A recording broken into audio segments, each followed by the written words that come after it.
नमस्कार। अब इंतजार हो रहा है खत्म और आज से शुरू हो रहा है आपके घर के बच्चों के लिए यानी कि वर्ग 10वीं वर्ग के लिए फिजिक्स का यह क्लास।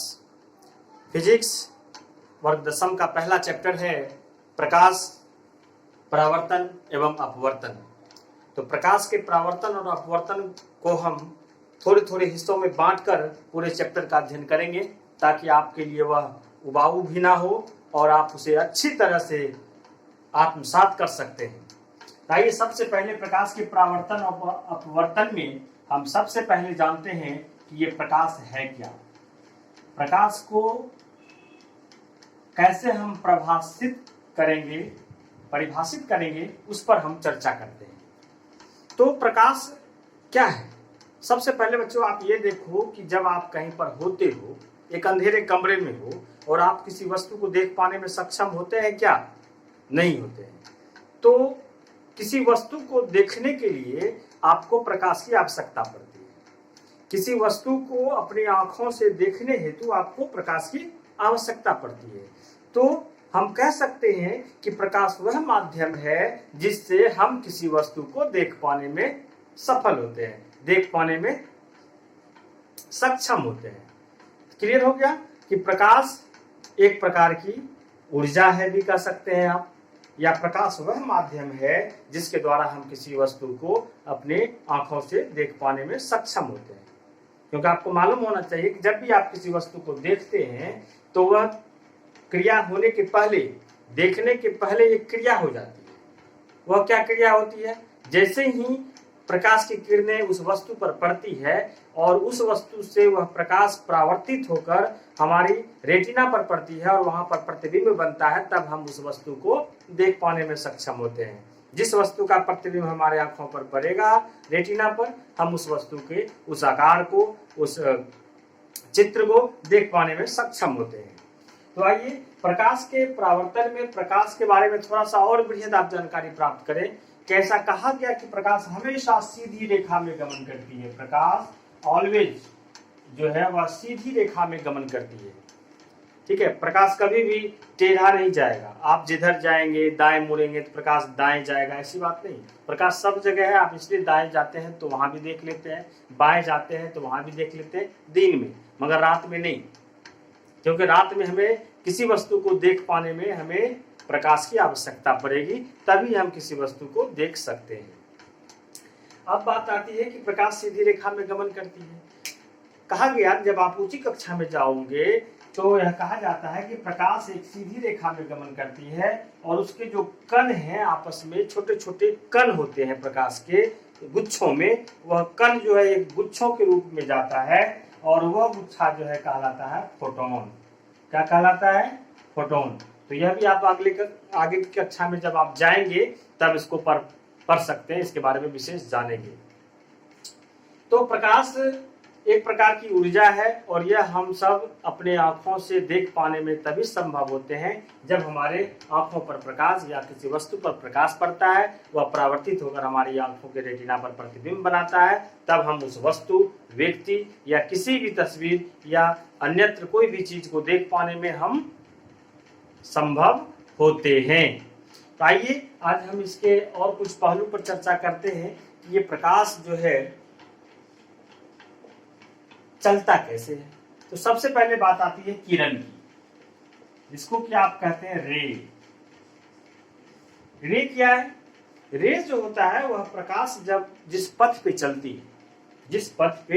चलती है, जब किरण जो है प्रकाश जिस पथ पे चलती है, ठीक है, जो आज मैं आपको पढ़ाऊंगा उसको मैंने एक छोटा सा टेम्पलेट कर लिया है, मुख्य बिंदुओं को उस पर ले लिया है और उस पर ही हम आपके सिलेबस के अंतर्गत चलेंगे। तो जिसमें कि सबसे पहली बात आती है कि प्रकाश का ये किरण जो है जिसको क्या परिभाषित करेंगे, तो प्रकाश के गमन का जो पथ होता है, प्रकाश के गमन का जो पथ है वही किरण कहलाती है।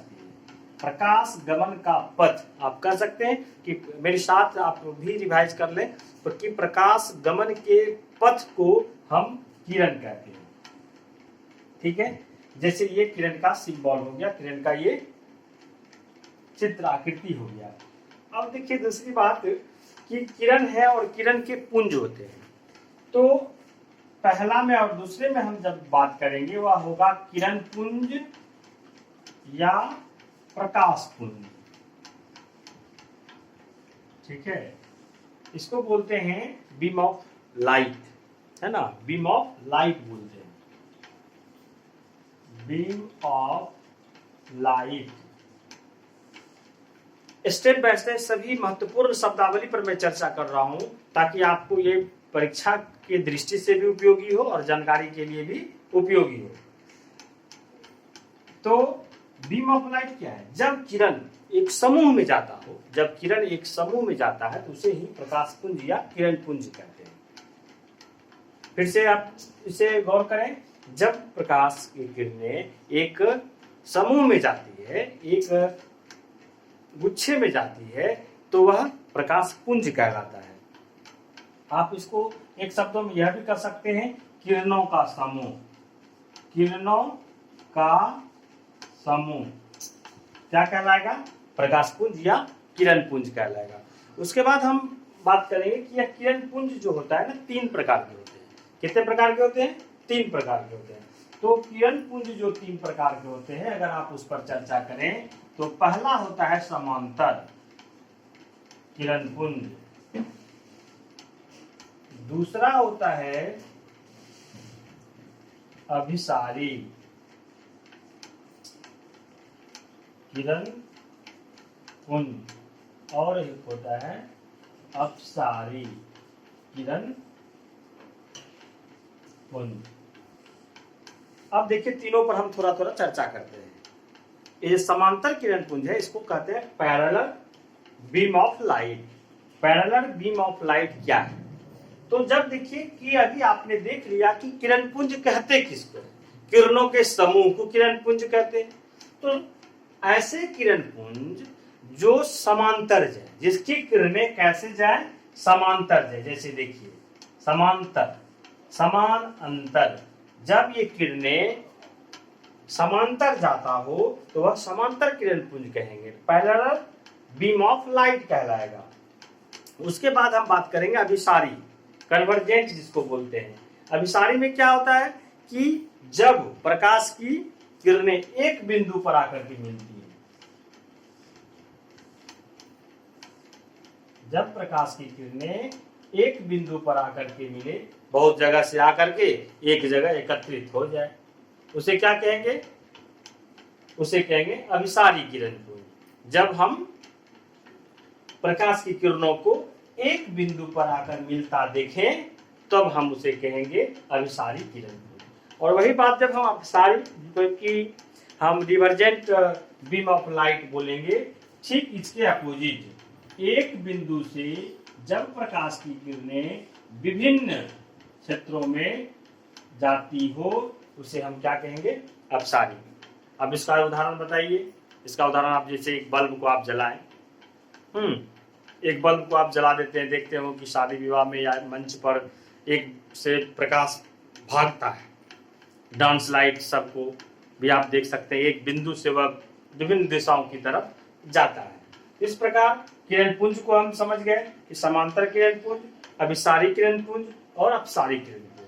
अभिसारी मतलब जब यह फैल जाए एक जगह से सब एकत्रित हो जाए। अपसारी मतलब एक जगह से वह बिखर जाए।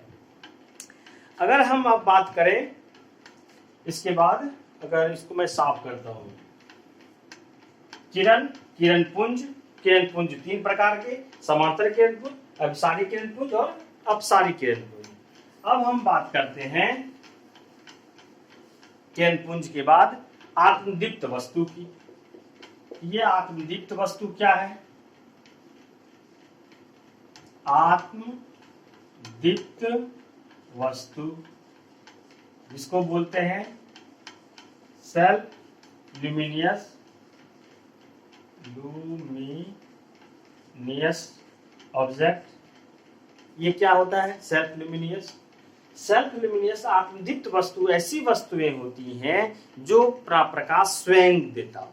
जैसे देखिए, आप घर में दिया जलाएंगे तो वह प्रकाश दे रहा है, तो उससे हम आत्मदीप्त वस्तु कहेंगे। सूर्य आत्मदीप्त वस्तु है। चंद्रमा की बात अगर आएगी तो आप भी सोचेंगे कि चंद्रमा भी जब प्रकाश देता है तो वह भी आत्मदीप्त वस्तु है।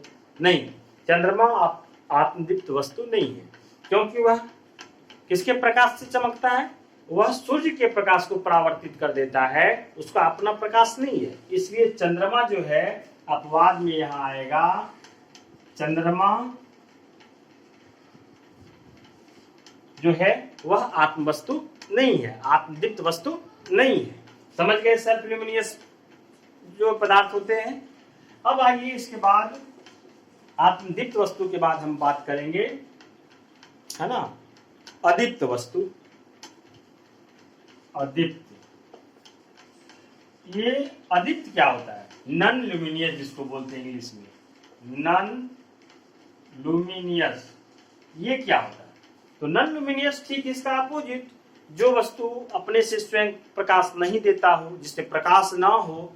अदीप्त, जिसमें दीप्त नहीं हो, सिंपल सी बात। अदीप्त, जिसमें दीप्त नहीं हो। दीवाल, दीवाल से प्रकाश फैलेगा जी? नहीं फैलेगा। आप दूसरा टेबल ले लो, कुर्सी ले लो, जिस पर बैठे हो उसका उदाहरण ले लो, तो ये सब जो है नॉन लुमिनियस पदार्थ है, इसमें कोई भी प्रकाश अपना नहीं होता। हम आगे की बात कर रहे हैं अब।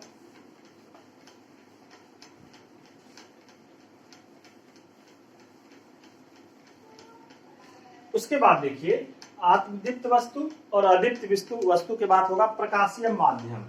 ये प्रकाशीय माध्यम क्या है? प्रकाशीय माध्यम, ठीक है। ये प्रकाशीय माध्यम जिसको कि हम कहते हैं optical medium, optical medium. Simple सी बात है, देखिए इसी में इसका परिभाषा छुपा हुआ है। यानी कि प्रकाश, जब आप वह क्षेत्र जिससे प्रकाश जो है ना, वस्तु को पार करके जो है हमारी आंखों तक पहुंचती है, माध्यम को पार करके हमारी आंखों तक पहुंचती है, तो वह माध्यम होता है। आप कमरे में हो, इस कमरे में बल्ब जल रहा है, तो वहां से जो प्रकाश आ रही है, तो और बीच में जो देख रहे हैं, बीच में जो आप नहीं देख पा रहे हैं, जो अदृश्य है, वो हवा है। तो इस हवा को पार करके हमारे आंखों तक आ रहा है, या हम जिसको देख रहे हैं हमारे शरीर पर पड़ रहा है। तो ये बीच, बल्ब और हमारे बीच में जो माध्यम है, वही कहलाता है प्रकाशीय माध्यम। यहाँ पर हवा माध्यम हो गया। समझ में आई बात? तो आपके आंखों के बीच और प्रकाश जहां से आ रही है, स्रोत, प्रकाश का जो स्रोत है, वो दोनों के बीच में जो भी रहे वह माध्यम कहलाएगा। अगर कांच की दीवार है, सब कुछ करो, और कांच की दीवार के उस पार में बल्ब जल रहा है और उससे कुछ प्रकाश आ रही है, तो वह दीवार जो है वह माध्यम है प्रकाश का, जिसके माध्यम से आप तक पहुंच रही है। अगर ये ईंट की दीवार होती तो प्रकाश आता? नहीं आता, तो अदीप्त वस्तु है। तो इस प्रकार से प्रकाशीय माध्यम ऐसे माध्यम को कहते हैं जिससे कि प्रकाश स्रोत और हमारे आंखों के बीच में जो भी पदार्थ है वो प्रकाश माध्यम कहलाता है। अब देखिए कि पानी भी प्रकाश का माध्यम है। इसमें देख कह सकते हैं हवा, पानी इत्यादि। अब देखिए कि इसको कहा गया कि प्रकृति और गुण के आधार पर, ठीक है, प्रकृति और गुण के आधार पर ये प्रकाशीय माध्यम दो तरह के होते हैं। ये प्रकाशीय माध्यम कितने तरह के होते हैं? दो तरह के होते हैं। अब देखिए कि पहला है समांगी और दूसरा है विसमांगी। समांगी माध्यम और विसमांगी माध्यम। आइए दोनों को हम समझने की कोशिश करते हैं कि समांगी माध्यम क्या है और विसमांगी माध्यम क्या है। तो प्रकाशीय माध्यम का पहला जो प्रकार है वह समांगी माध्यम जो है, वह कहते हैं कि ये समांगी और विसमांगी में सिर्फ अंतर क्या है, वो मैं आपको बता रहा हूं कि दोनों में सिर्फ अंतर है कि इसका जो गुण धर्म है, ठीक है, इसके माध्यम में जो है प्रत्येक भाग, समांगी माध्यम का प्रत्येक भाग का जो गुण धर्म होता है, उसकी जो फीचर्स होती है, वह सारा जो है क्या होता है, इक्वल होता है। इसलिए इसको समांगी कहा। जैसे इसका एग्जांपल में आता है समांगी का एग्जाम्पल आएगा जल और कांच। अब देखिए जल है तो जल है, एक फीचर है उसमें, जल का एक ही गुण है शुरू से अंत तक। जल में प्रकाश का जो चाल निकाला आप इसके बाद आप पढ़ेंगे अपवर्तनांक में। फिर विषमांगी में क्या होता है कि विभिन्न स्थितियों की हवा। अब देखिए कि जैसे मिश्रित हवा है ना, इसका गुणधर्म एक जैसा नहीं होगा। जिसका गुणधर्म, जिस माध्यम का गुणधर्म एक जैसा होगा वह समांगी कहलाएगा, जिसका एक जैसा नहीं होगा वह विषमांगी कहलाएगा।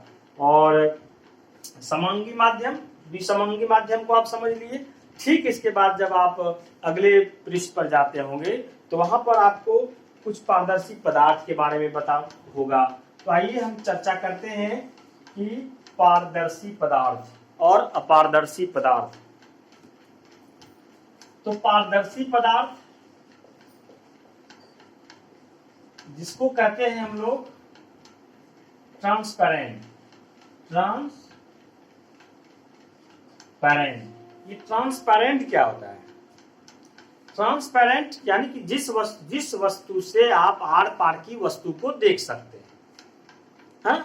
पारदर्शी कहलाता है। यानी ट्रांसपेरेंट यानी आर पार दिखाई दे। तो इसको आप परिभाषित करेंगे कि पारदर्शी पदार्थ वह पदार्थ है जिससे होकर के हम अपनी आंखों से आर पार की वस्तु देख सकते हैं, उसे हम कहते हैं पारदर्शी पदार्थ। जैसे शीशा हुआ, कांच हुआ, पानी हुआ, हवा हुआ, ये सब पारदर्शी पदार्थ में आएगा। अगर हम बात करते हैं अपारदर्शी पदार्थ की, अपारदर्शी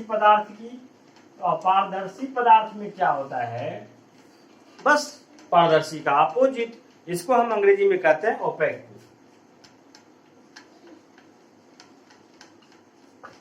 जिससे हम आर पार की वस्तु को देख नहीं सकते हैं, ऐसे पदार्थ अपारदर्शी कहलाते हैं। दीवार, बेंच, डेस्क, टेबल एक्सेट्रा। इसके बाद देखिए एक होता है पारभासक। ये पारभासक क्या है? पारभासक पदार्थ ऐसे पदार्थ को कहते हैं जिससे आर पार की वस्तु तो दिखाई देती है लेकिन साफ साफ यानी पूरा दिखाई नहीं पड़ती है, उसे हम पारभासक पदार्थ कहते हैं। कैसे? आपने बचपन में तेल चित्र बनाया होगा पेंसिल से, बाल में जो आप जो भी तेल लगा के जाते होंगे, एक कागज कॉपी से फाड़ा, झट झट झट बाल में रगड़ा और उसमें तेल लग जाता है। फिर जिसका आपको आकृति बनानी होती है, मोर, डमरू, मुर्गा इत्यादि जिसका बनाता उस पर हम रख देते थे और पेंसिल से उस पर चलाते थे। तो वह संभव था पारभासक से, क्योंकि उस कागज को जो अपारदर्शी था उसको तेल लगा के हम पारभासक बना लिए। आर पार की वस्तु साफ साफ तो दिखाई नहीं दिया लेकिन धुंधला दिखाई दिया, जिससे कि हम अपने विवेक से उस पर पेंसिल चला करके उसका फिगर बनाने में सफल हो जाते थे। ये पारभासक हो गया। इसी जो है ट्रांसलूसेंट कहते हैं पारभासक को, ट्रांसलूसेंट सब्सटेंस। ठीक है। उसके बाद देखिए कि पारभासी पदार्थ आप समझ गए। उसके बाद छाया की बात आती है। ये छाया क्या है? बहुत शैडो जिसको बोलते हैं आप, छाया। देखिए कितना सिंपल सी बात है कि आपने देखा होगा कि कभी कभी बच्चे जब आपके साथ खेलते होंगे तो जब आप जिस रूम में होते हैं आप उंगली को हटाते होंगे, उठाते होंगे। यहीं पर देखिए इस श्यामपट्ट पे कि जैसे यहाँ पे देखिए जो आकृति बन रही है, ये देखिए कि जो फ्लक्चुएशन हो रहा है, ठीक है, जब आप इस तरह का आकार बन रहा है, देखिए ये जो है वो छाया है। यहाँ जो आप देख रहे हैं ये छाया है। और ये छाया कैसे बना? प्रकाश गमन की दिशा में। देखिए बल्ब लगी है वहां पे, तो वो जो प्रकाश वहां से आ रही है और प्रकाश गमन यानी प्रकाश सीधी रेखा में चलती है, तो प्रकाश सीधी रेखा में आएगी। अब ये हाथ मेरा अपारदर्शी पदार्थ है और अपारदर्शी पदार्थ पर वो प्रकाश पड़ा, लेकिन इसका जो है इससे प्रकाश गुजर नहीं सका उधर से और आगे अंधेरा सा भाग यानी काला सा भाग जो बना, और यही भाग जो है क्या कहलाता है? छाया कहलाता है। इसको आप परिभाषित कैसे करेंगे कि प्रकाश गमन की दिशा में जब कोई अपारदर्शी वस्तु आती है उसकी आगे अंधेरा सा भाग बनता है, काला सा भाग बनता है और वही भाग जो है छाया कहलाती है। क्लियर? अब हम बात करते हैं प्रकाश के परावर्तन का। तो ये प्रकाश का परावर्तन क्या है? देखिए कि बहुत ऐसी वस्तुएं हैं जब प्रकाश स्रोत से प्रकाश आती है तो वह वस्तु कुछ वस्तुएं प्रकाश को अवशोषित कर लेती है, कुछ वस्तुएं जो होती हैं प्रकाश को कुछ गुजर जाती है, उस वस्तु से प्रकाश गुजर जाता है और कुछ रिफ्लेक्ट कर देता है। तो जो वस्तुएं प्रकाश को रिफ्लेक्ट कर दिया, लौटा दिया, क्योंकि आपने वस्तुओं का तो प्रकार देख ही लिया, पारदर्शी, अपारदर्शी, पारभाषक, है ना। वस्तु किससे होकर के गुजरेगा? पारभाषक जिससे पदार्थ से होकर के गुजरेगा, यानी कि कांच से होकर के गुजरेगा, शीशे से होकर गुजरेगा। तो ऐसा अवस्था में क्या होता है कि जब प्रकाश गुजर जाए और या प्रकाश रिफ्लेक्ट हो जाए, तो रिफ्लेक्ट होने की जो यह घटना है यही प्रकाश का परावर्तन कहलाता है। अब देखिए इस पर हम थोड़ा सा विस्तार से चर्चा करते हैं, क्योंकि इससे संबंधित जो है प्रकाश का परावर्तन के नियम को भी हम लोग देखेंगे। तो परावर्तक सतह होता है, प्रकाश के परावर्तन के बाद जो होता है, प्रकाश के परावर्तन के बाद प्रकाश का परावर्तन, रिफ्लेक्शन ऑफ लाइट, उसके बाद परावर्तक सतह होता है। परावर्तक सतह, देखिए परावर्तक सतह क्या है? जिस सतह से प्रकाश टकराकर लौट जाती है, तो जो सतह, जो सरफेस एरिया हुआ जहां से प्रकाश लौटा, उसी सतह को प्रकाश परावर्तक सतह कहते हैं। ये भी दो प्रकार का होता है ना। परावर्तक सतह दो प्रकार का होता है, एक नियमित परावर्तक सतह होता है, एक अनियमित परावर्तक सतह होता है। नियमित परावर्तक सतह किसी को कहते हैं कि ये जो दो तरह का हुआ, तो नियमित परावर्तक सतह में क्या होता है कि जिसका परावर्तक सतह जो होता है चिकना होता है, चमचमाता होता है, चमकीला होता है, उसमें प्रॉपर वे में जो है प्रकाश की किरणें जब पड़ती हैं तो वह नियमित रूप से जो है अकॉर्डिंग टू लॉ वह प्रकाश रिफ्लेक्ट हो जाता है। दूसरी तरफ अनियमित परावर्तक सतह किसे कहते हैं? ऐसी परावर्तक सतह है जो कि रुखरा हो, है ना, जिसको कि आप कह सकते हैं कि प्लेन नहीं हो, समतल नहीं हो, रुखरा हो, कर्व्ड हो, टेढ़ा हो और चमकीला हो। ऐसे परावर्तक सतह से जब वस्तुएं प्रकाश की किरणें परावर्तित होंगी तो वह अनियमित प्रकाश जो है परावर्तक सतह कहलाएगा। ठीक, इसके बाद जब हम बात करेंगे, अगर आप उसको चित्र के माध्यम से देखें तो देखिए यह जो नियमित है ये तो आया, ये रिफ्लेक्ट हो जाएगा, यहाँ पे लंब होता है, एकदम सिंपल वे में यह प्लेन था। अब देखिए कि जब अनियमित होगा, अब ये रुखरा है, अब देखिए कि यहाँ से ऐसे आया, यहाँ पर पड़ गया, ठीक है, और ऐसे निकल गया, फिर यहाँ से आया, ऐसे निकल गया, यानी कि एक ऐसे गया, फिर ये प्रकाश की किरणें ऐसे आई इस तरह, यानी कि इसका कोई, है ना, अनियमित है, कोई कांस्टेंट नहीं है, अनियमित है। इसलिए क्योंकि ये तो कर्व्ड है तो स्वाभाविक है जो एंगल उसका अलग अलग बनेगा, इसलिए इसे अनियमित परावर्तक सतह कहते हैं। अब हम बात करेंगे समतल दर्पण से प्रकाश का परावर्तन, जो है reflection of light from plane mirror, जिससे कि प्रकाश के परावर्तन को हम अच्छी तरह से समझ जाएंगे।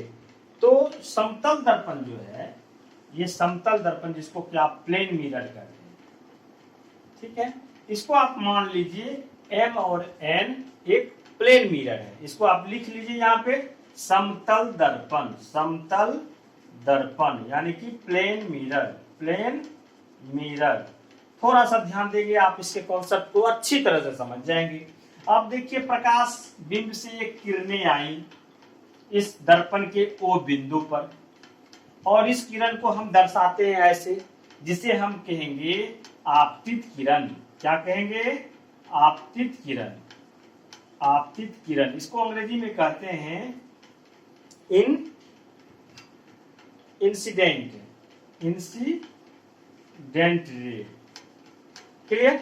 अब देखिए जहां पर यह बिंदु आया और यहीं से यह परावर्तित हो जाएगा, ठीक है, इसको कहेंगे हम परावर्तित किरण। क्या कहेंगे? परावर्तित किरण। इसी को अंग्रेजी में बोलेंगे रिफ्लेक्टेड रे, ठीक है।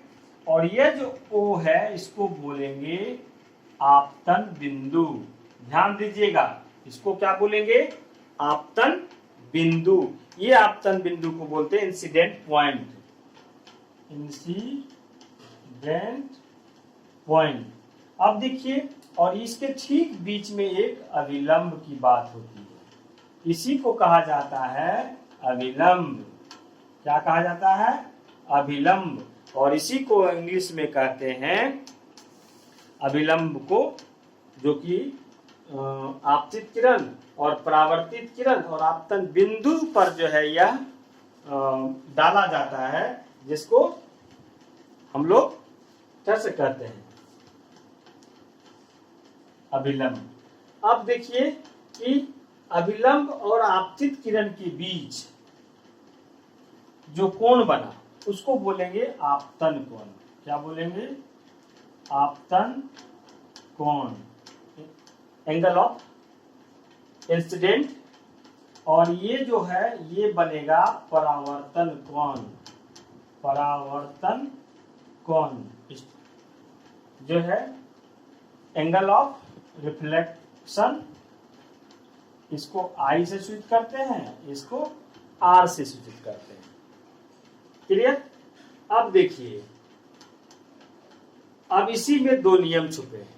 ये सब देखिए आपतित किरण किसे कहते हैं? प्रकाश बिंब से आ रहे प्रकाश की किरणें आपतित किरण कहलाएंगी, और आपतन बिंदु से परावर्तित होने के बाद जो किरणें जाती है उसे परावर्तित किरण कहेंगे। और आपतित किरण जिस बिंदु पर पड़ी और जहां से परावर्तित हुई उस पर डाला गया जो है वह अभिलंब है। फिर आपतित किरण और अभिलंब के बीच का जो बना कोण है वह आपतन कोण है, जिसे आई से सूचित किया जाता है। अभिलंब और परावर्तित किरण के मध्य जो कोण बना उसे परावर्तन कोण कहते हैं, और इसे आर से सूचित किया जाता है। ये हमारा प्लेन मिरर है, ये आपतन बिंदु है। इस प्रकार ये जो है प्रकाश के परावर्तन है समतल दर्पण में। अब देखिए कि समतल दर्पण में प्रकाश के परावर्तन हो गए, और परावर्तन के दो नियम हैं। इसके कितने नियम हैं? दो नियम है, पहला दूसरा। पहला नियम है कि प्रकाश के परावर्तन का पहला नियम है कि आपतित किरण, परावर्तित किरण तथा अभिलंब से डाला गया लंब जो है वह तीनों एक ही तल में स्थित होते हैं। दूसरा है आपतन कोण तथा परावर्तन कोण दोनों बराबर होते हैं। तो इस तरह से प्रकाश के परावर्तन के दो नियम हुए जो कि महत्वपूर्ण हैं। और एक देखिए, यह चाहे रुखरा हो, कर्व्ड हो, प्लेन मिरर हो, सबों के लिए यह एक ही नियम प्रयोग में आएगा।